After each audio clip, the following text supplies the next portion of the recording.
எல்லோர்க்கும் நினைத்தது போலே மன வாழ்க்கை வாய்த்திடாது.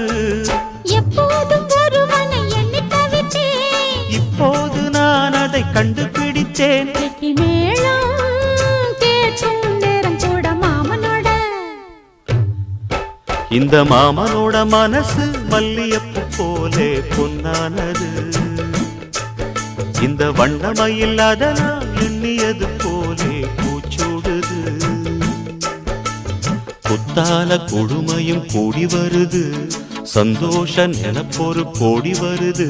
சொல்ல வார்த்தை ஏதும் இல்லை மாமனோட. இந்த மாமனோட மனசு மல்லியப்பு போலே பொன்னானது. இந்த வண்ணமயில்